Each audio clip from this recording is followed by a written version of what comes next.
Ketahanan pangan menjadi salah satu isu global yang mendesak. Sebanyak 345 juta jiwa di dunia, termasuk Indonesia, terancam kelaparan.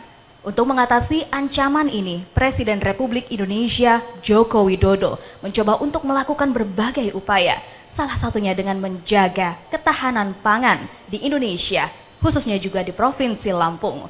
Kita memiliki sektor pertanian, khususnya produksi padi yang tentunya menjadi faktor krusial untuk menjaga ketahanan pangan. Dalam kesempatan kali ini, di segmen pertama, kita akan berbicara terkait menjaga produktivitas pangan di Lampung.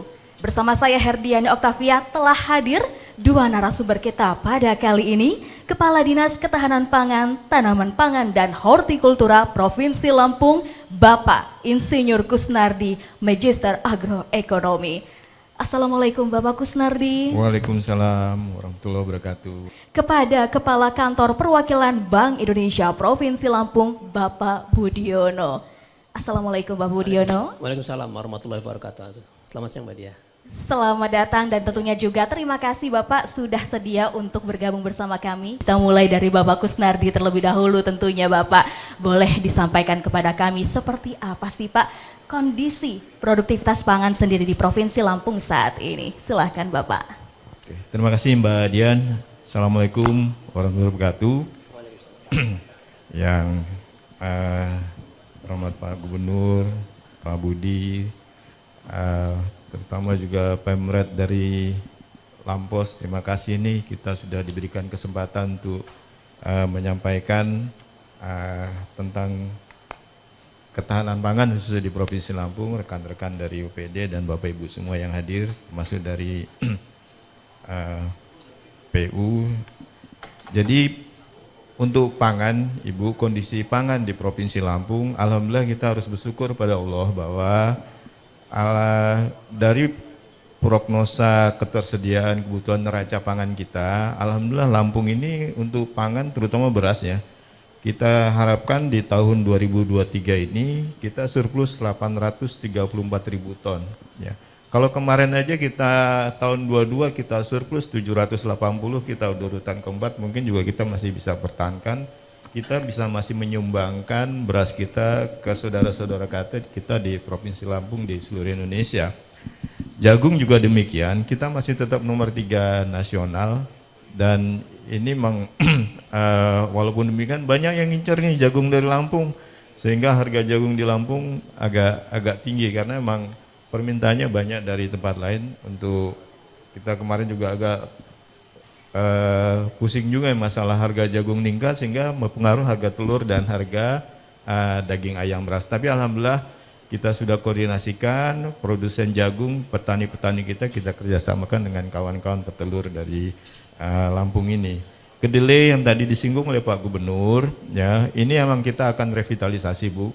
Jadi kita harap tahun ini kita, ya sekarang ini memang kita target masih 5.000, tapi Pak Menteri kemarin menawarkan kita loh 20.000 hektar kalau mau diambil lagi. Tapi kita lihat kita ingin manfaatkan lahan-lahan yang bisa kita manfaatkan, misalnya perkebunan yang masih belum ditanami dan atau di sela-selanya.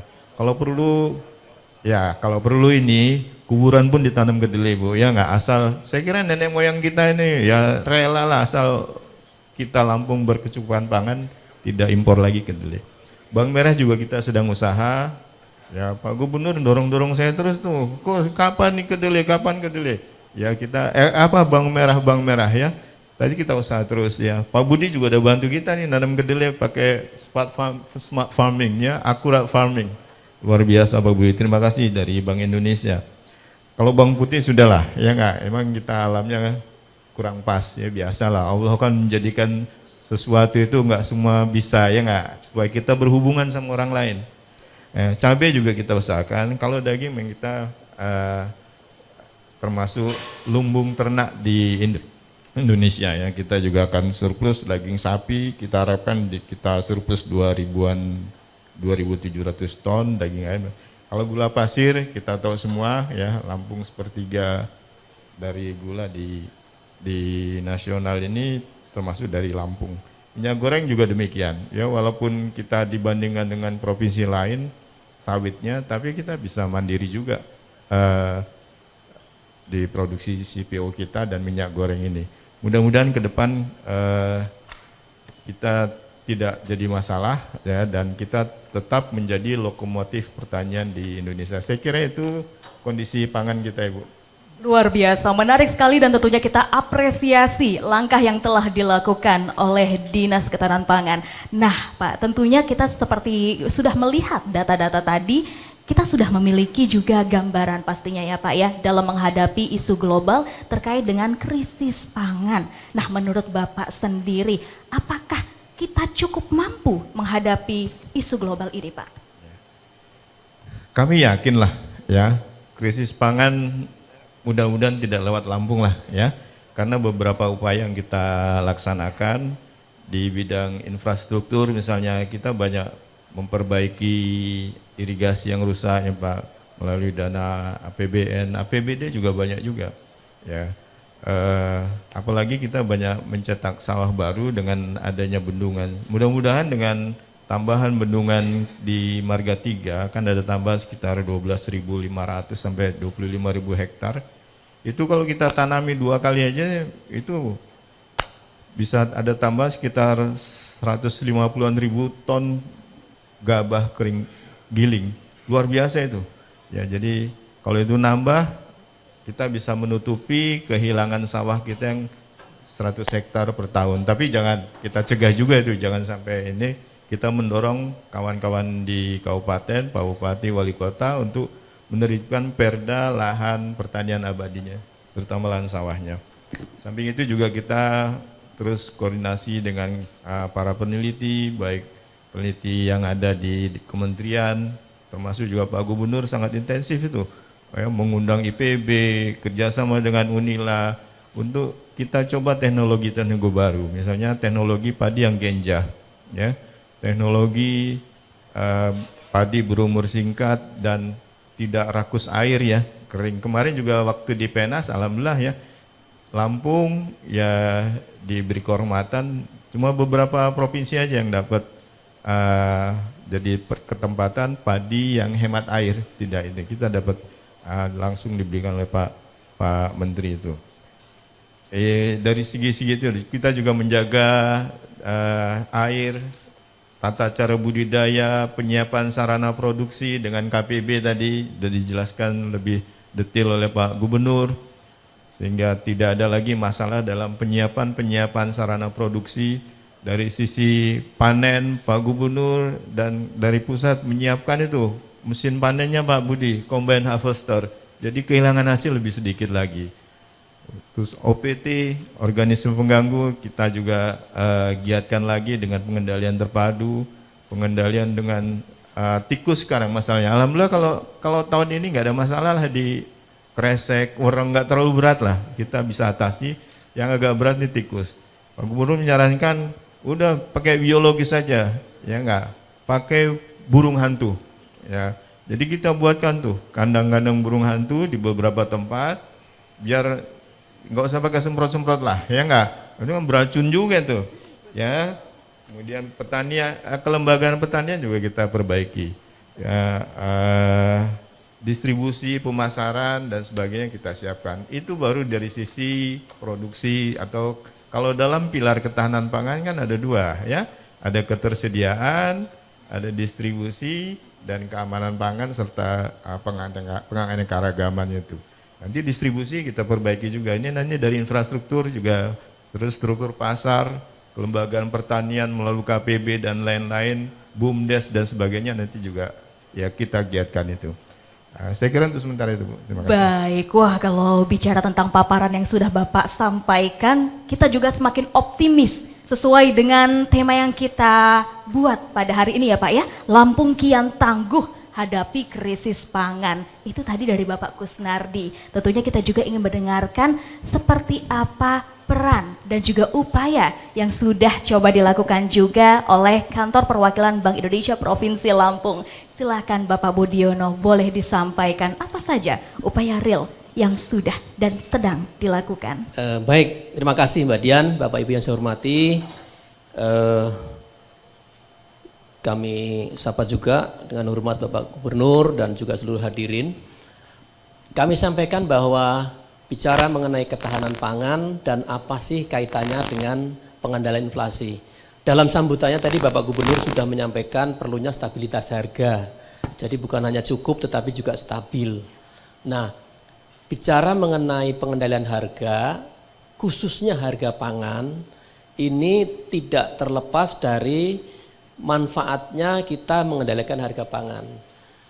Kenapa sih kok kita begitu care, begitu peduli, begitu ketat menjaga inflasi? Karena apa?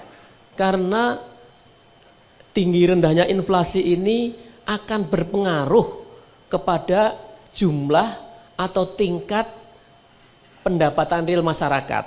Ini dampaknya akan berpengaruh kepada jumlah masyarakat yang masuk kategori miskin. Gitu. Jadi semakin kita mampu menjaga inflasi, semakin kita mampu menjaga daya beli masyarakat, maka jumlah angka kemiskinan itu bisa kita kurangi. Jadi dia akan semakin naik karena daya belinya tetap bertahan. Oleh karena itu kepedulian pemerintah pusat, bahkan kalau setiap pekan, setiap hari Senin, ini kita kumpul dengan Pak Kusnardini di Diskominfotik untuk vikon terus dengan Pak Mendagri dan beberapa pimpinan lembaga lain, kementerian lain, karena ingin agar inflasi di semua daerah ini betul-betul kita jaga. Nah, mengapa inflasi pangan? Nah, kita tahu bahwa kita itu ada 3 komponen. Satu komponen yang termasuk dalam yang kita sebut sebagai inflasi inti. Inflasi ini urusannya adalah urusan kebijakan pusat. Bank sentral dalam hal ini mengenai penyediaan jumlah uang, kemudian juga bagaimana spending pemerintah. Nah, itu kebijakan itu sudah di luar kendalinya daerah. Karena itu memang mengenai terkait dengan berapa jumlah maupun demand untuk uang. Nah, yang kedua adalah kebijakan yang terkait dengan inflasi, yang terkait dengan kebijakan harga yang diatur pemerintah. Nah, inilah harga minyak berapa, harga LPG berapa, ini diatur juga oleh pemerintah. Nah, yang bisa kita lakukan di sini adalah mengatur dan mengawasinya. Karena biasanya itu standar harganya atau kebijakan penetapannya dilakukan secara nasional. Nah, yang ketiga, inilah yang menjadi koridor kita, pengendalian inflasi volatile food.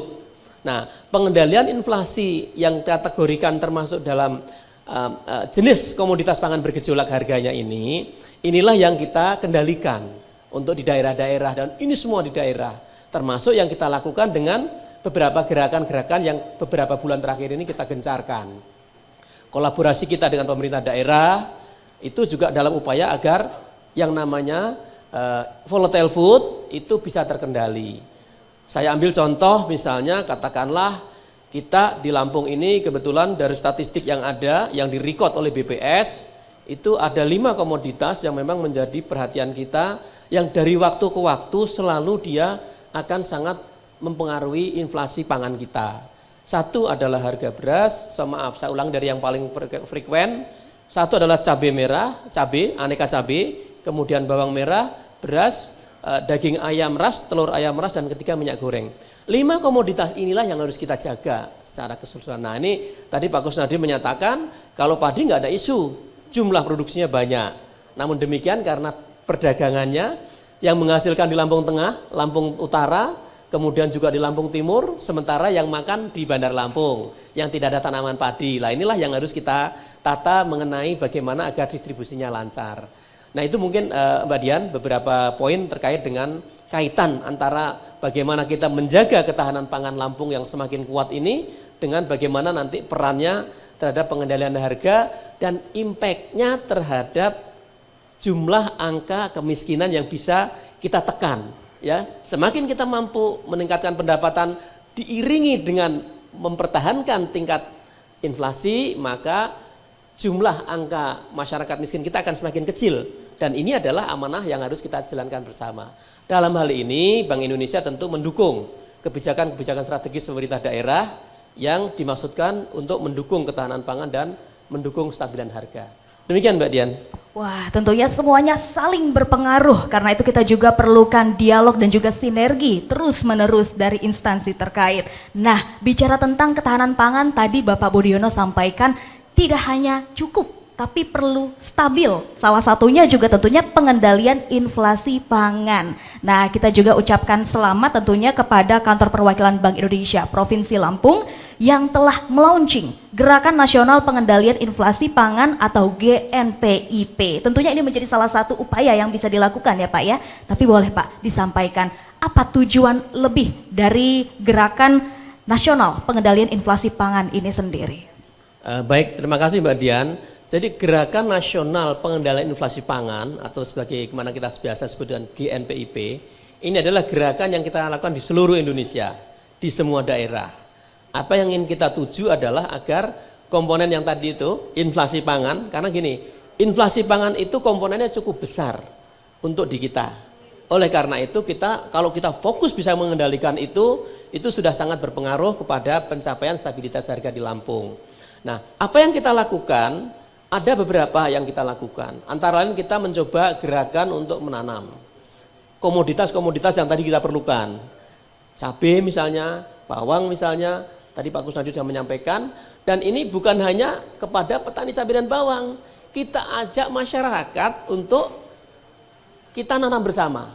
Jadi ya kalau kita mau bicara mengenai cabai, yang konon itu sering kali mengganggu inflasi kita, ini sudah bisa kita dorong dengan bahkan bukan hanya di hamparan, tetapi juga di di pekarangan rumah, melalui pot bunga dan sebagainya, melalui polybag dan sebagainya, ini sudah kita luaskan.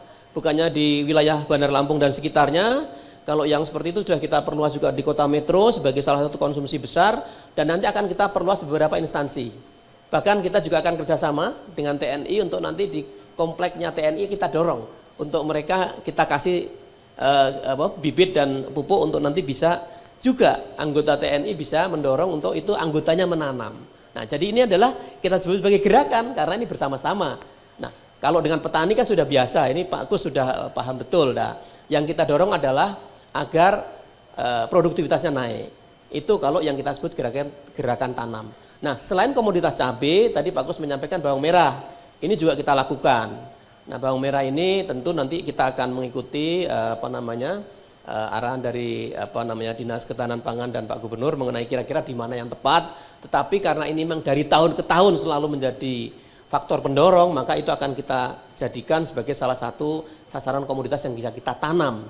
Kebetulan di Lampung banyak beberapa kelompok tani sudah punya pengalaman dan kita tinggal merevitalisasi lagi.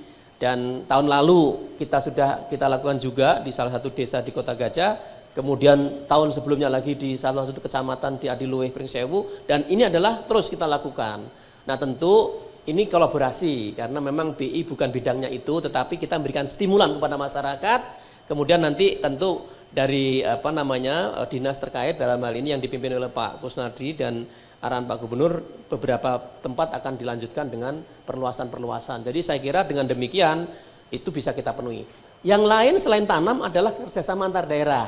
Nah, kerjasama antar daerah ini sudah kita perluas. Kalau cabai kita sudah antar daerah di dalam provinsi, kemudian kalau bawang kita sudah perluas juga di kerjasama antar daerah di luar provinsi.